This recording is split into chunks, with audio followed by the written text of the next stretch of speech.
Lateral entry यानी सीधी भर्ती पर विवाद के बाद केंद्र सरकार ने इसके विज्ञापन पर रोक लगा दी है। लेटरल एंट्री पर केंद्र सरकार के यूटर्न के बाद विपक्ष ने इसे अपनी जीत बताते हुए हमला बोला। वहीं जवाब में केंद्र सरकार ने भी विपक्ष पर पलटवार किया।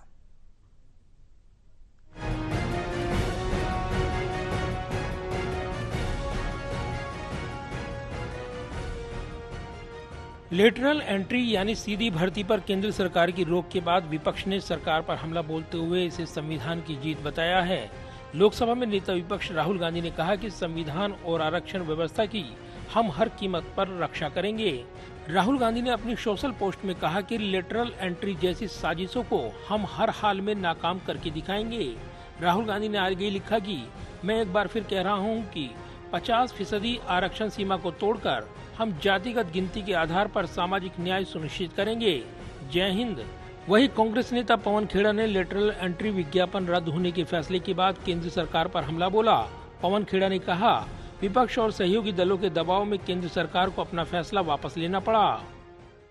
आज केंद्र सरकार ने दबाव में आकर, विपक्ष के दबाव में आकर, अपने ही गठबंधन के सदस्यों के दबाव में आकर जो लेटरल एंट्री का एडवर्टाइजमेंट थी, यूपीएससी ने जो विज्ञापन निकाला था, उसको वापस लेने के, उसको विड्रॉ करने के निर्देश दिए हैं। हम इसका स्वागत भी करते हैं और प्रधानमंत्री को एक सलाह भी देते हैं कि अब वक्त आ गया है कि देश के मन की बात सुनना शुरू कीजिए। और देश अपने मन की बात विपक्ष के माध्यम से बोलता है, देश अपने मन की बात आपके अलाइज के माध्यम से बोलता है, मीडिया के माध्यम से तो खैर अब नहीं बोलता, लेकिन हम सब की बात सुनिए, इसी में आपका भला है। अब आपकी आदत पड़ जानी चाहिए। अब आप अलायंस में हैं, अब आप खुद बादशाहत दिखाकर जो मन में आए वो निर्णय नहीं ले सकते, इसलिए अपने अलायंस की सुनकर निर्णय लिया करिए ताकि वो निर्णय बार बार वापस ना लेना पड़े। वहीं राहुल गांधी की टिप्पणी पर बीजेपी सांसद सुधांशु त्रिवेदी ने पलटवार किया। बीजेपी सांसद ने कहा कि राहुल गांधी और उनके परिवार के आरक्षण और SC, ST, OBC को लेकर जो खानदानी विरासत है वो किसी से छिपी हुई नहीं है। सुधांशु त्रिवेदी ने आगे कहा कि मैं राहुल गांधी से पूछना चाहता हूं कि हमारे कैबिनेट के जो सचिव बने हैं वो किस बैच के हैं। उन्हें न पता हो तो हम बताते हैं कि वो 1987 बैच के हैं, जब उनकी पार्टी और उनके पिताजी की सरकार थी।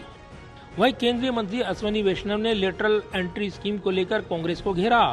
केंद्रीय मंत्री ने कहा कि यूपीएससी में लेटरल एंट्री का जो पारदर्शी निर्णय लिया था उसमें आरक्षण का सिद्धांत लगे, ऐसा निर्णय लिया गया है। प्रधानमंत्री नरेंद्र मोदी ने हमेशा सामाजिक न्याय के प्रति अपनी प्रतिबद्धता दिखाई है। आज माननीय प्रधानमंत्री श्री नरेंद्र मोदी जी ने बाबा साहेब अम्बेडकर के संविधान के प्रति प्रतिबद्धता को एक बार फिर बहुत ही महत्वपूर्ण निर्णय के साथ बताया है, दिखाया है। यूपीएससी में लेटरल एंट्री एक बहुत ही ट्रांसपेरेंट मेथड जो लिया था, उसमें रिजर्वेशन के प्रिंसिपल्स लगे, ऐसा निर्णय लिया है। आपने देखा प्रधानमंत्री श्री नरेंद्र मोदी जी ने हमेशा सामाजिक न्याय के प्रति अपनी प्रतिबद्धता दिखाई है।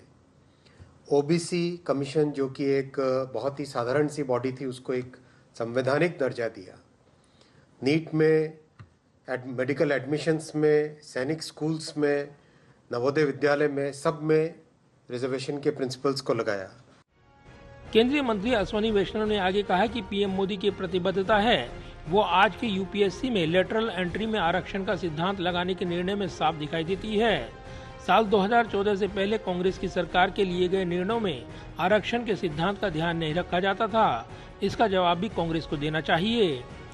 वहीं केंद्रीय कानून मंत्री अर्जुन राम मेघवाल ने इस मुद्दे पर विपक्ष को घेरते हुए कहा कि लेटरल एंट्री के जरिए तत्कालीन कांग्रेस सरकार 1950 के दशक से ही सरकार विशेषज्ञों को नियुक्त करती रही है। इसमें IG पटेल, मनमोहन सिंह, V कृष्णमूर्ति, मोन्टेक सिंह आलूवालिया और RV शाही जैसे दिग्गज हस्तियों को सरकार में लाया गया था। हालांकि मौजूदा लेटरल एंट्री से भर्ती का मुख्य विपक्षी कांग्रेस के साथ साथ LJP रामविलास जैसे NDA के सहयोगी भी विरोध कर रहे थे। अब लेटरल एंट्री से सीधे रोक के केंद्र सरकार के फैसले का केंद्रीय मंत्री चिराग पासवान ने भी स्वागत किया है।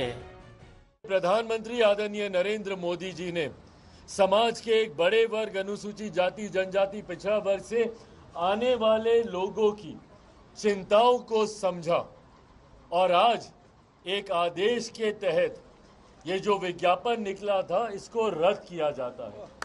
मैं मेरी पार्टी लोक जनशक्ति पार्टी रामविलास मेरे प्रधानमंत्री आदरणीय नरेंद्र मोदी जी का धन्यवाद देती हूँ और मैं समाज की तरफ से अनुसूचित जाति जनजाति पिछड़ा वर्ग से आने वाले लोगों की तरफ से भी मेरे प्रधानमंत्री आदरणीय नरेंद्र मोदी जी का मैं धन्यवाद करता हूं कि उन्होंने एक बड़े वर्ग की चिंता को सम्मान देने का काम किया। बहरहाल माना जा रहा है कि लेटरल एंट्री में क्योंकि आरक्षण का कोई प्रावधान नहीं है, इसी वजह से केंद्र सरकार ने अपने कदम वापस खींच लिए हैं, क्योंकि आरक्षण विरोधी विपक्षी मुहिम से लोकसभा चुनाव में बीजेपी को भारी राजनीतिक नुकसान उठाना पड़ा था। कैमरामैन पवन शर्मा के साथ प्रदीप कुमार, टोटल न्यूज, दिल्ली।